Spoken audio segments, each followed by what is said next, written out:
But let me welcome my first guest, William Crandall. Calls himself William the bad boy trainer, indeed. Bad boy trainer. How you doing? Thank you for having me on the show tonight. And John Gordon, you are the vice president. I think you'll say the associate vice president. Associate vice president at the Fortune Society. Fortune Society. And your mission is to ensure... So we work with people coming home from prison and jail, help them reenter society, get employment, get an education, a high school diploma.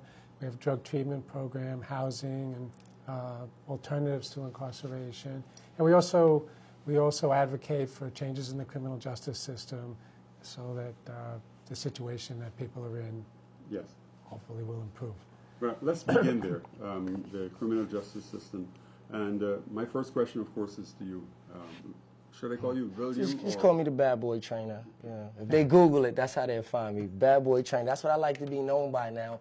For several reasons. One, I'm trying to not leave my past in the past, but when you asking questions like how have incarceration changed me, it opened my eyes to a wide perspective of the name William Crandall might be a little tainted, but my bad boy trainer, it's a personality. It's no different from Jay-Z being called Jay-Z, but his real name is Sean Carter. So I use that straw man now, and that's how I'm able to reintegrate perfectly into society and not be hindered, but be listened to and, you know. Yes. How did incarceration change your life?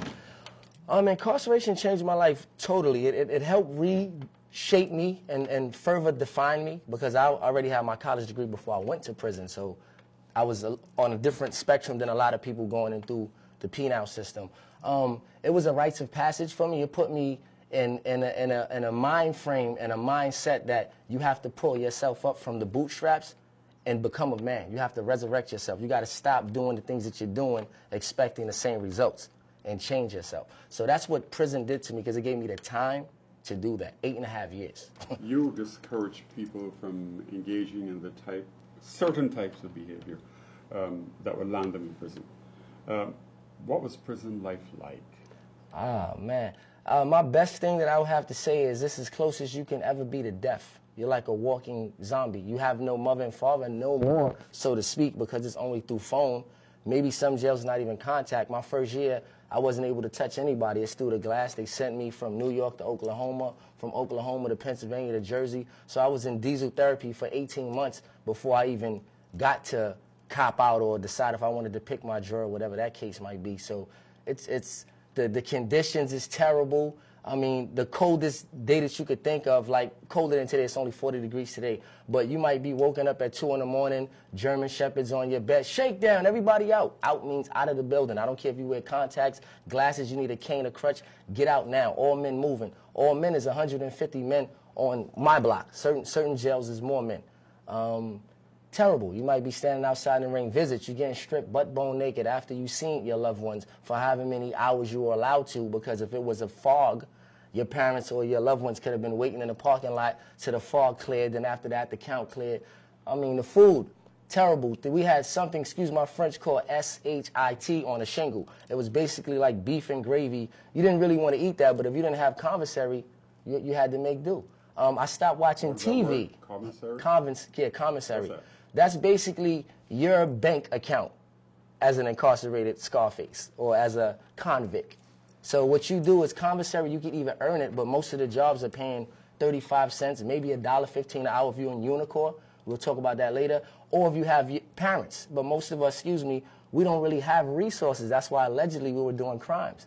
So now we're looking for these same people to send us commissary, which is money out of society onto our books for us to buy toiletries, sneakers, toothpaste, soap. Discourage people from doing the things that will get them incarcerated. You said you have a college degree. What happened? You can't discourage anybody from doing what you feel they should be doing. It has to be a conscious decision made by that person. So even though I had a college degree, I knew that my society, the things that were coming into my mind, I had to have money. And in order to get money, I didn't really buy into the concept of paying for another degree and another degree to get a job at the end of the day that's paying me less than my degree was worth, and then I owe for the remaining years of my life until I pay it off. So I decided to get it the fast way because that's what was on TV, that's what was on the radio, that's what was in my environment more. Even though I live in a dual house home, my mother and father both raised me, and I grew up in a house, but I had to go to school and pass the projects. And as the only child, I had to be tougher than my neighbors who had big brothers. So it led from sticks to knives to guns to drugs to sex to, wow, I'm getting it. I'm riding around and I'm getting it. You know? John, Gordon. I need to hear from you. Yeah. For the last how many years? 12 years? 11 years I've been 11 with the years. Fortune Society. You've been with the Fortune Society. Yeah. And the Fortune Society does what? So we work with people coming home from prison. We help them. People come home. They need housing. They need a job. A lot of people, particularly coming out of jail, out of Rikers Island, maybe need drug treatment. They need to reconnect with their family. A lot of times they may come home. People come home from prison. They've got children. They may owe $50,000 in arrears for child support. Yes, they do. It's very common. It's considered in New York State.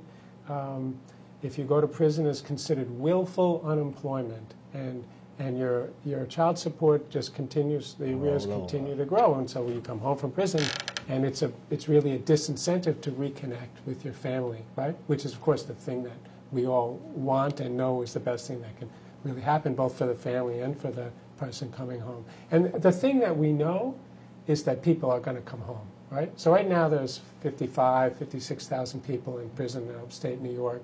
There's another, every year, maybe 80,000 to 100,000 people cycle through Rikers Island every year, right? So there's maybe 13 or 14,000 people out there right now. Those people are all coming home, you know? They're coming back to the community.